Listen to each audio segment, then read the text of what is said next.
Le premier temps fort se déroule comme chaque année aux alentours de 9h30 en la cathédrale de Monaco.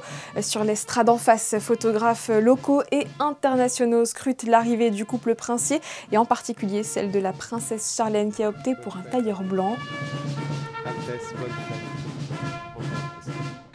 Les sœurs du souverain, son Altesse royale, la princesse de Hanovre et la princesse Stéphanie entrent ensuite dans l'édifice, rejoignant ambassadeurs, officiels et invités venus assister à la messe solennelle d'action de grâce avec Te Deum. Célébrée par Monseigneur Dominique Marie David, elle représente le moment solennel de ce jour de communion nationale.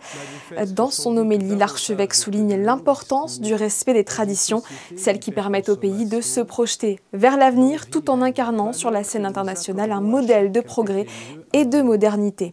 La prière pour le souverain, chantée ici chaque dimanche, clôture cette première séquence empreinte d'émotion.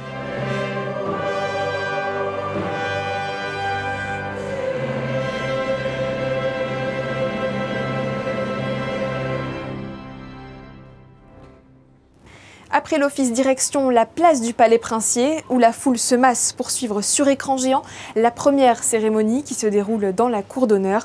Toute la famille princière est présente et les enfants princiers font leur apparition. Le prince héréditaire Jacques en tenue de carabinier et la princesse Gabriella en rouge.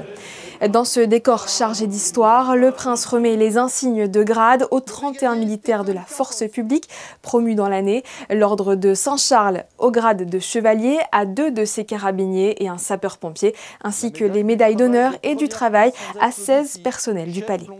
À l'extérieur, le ministre d'État remet à son tour les médailles d'honneur.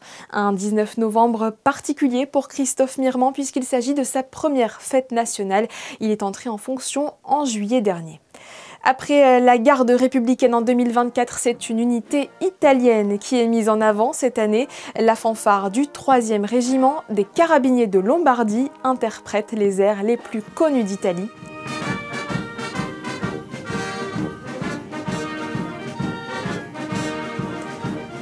Un plaisir pour les nombreux Italiens présents qui représentent près de 20% de la population à Monaco. Après les défilés militaires des carabiniers, sapeurs-pompiers, hommes de la sûreté publique et de l'administration pénitentiaire, vient l'heure de la surprise de l'orchestre des carabiniers du prince au souverain.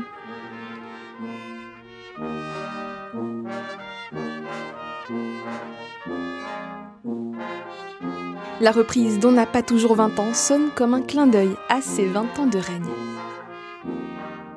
Moment tant attendu, les monégasques et toutes celles et ceux qui portent les couleurs de Monaco dans leur cœur se rassemblent au pied du palais pour exprimer tout leur attachement au prince et à sa famille. Une foule unie qui rappelle combien l'identité monégasque reste profondément vivante.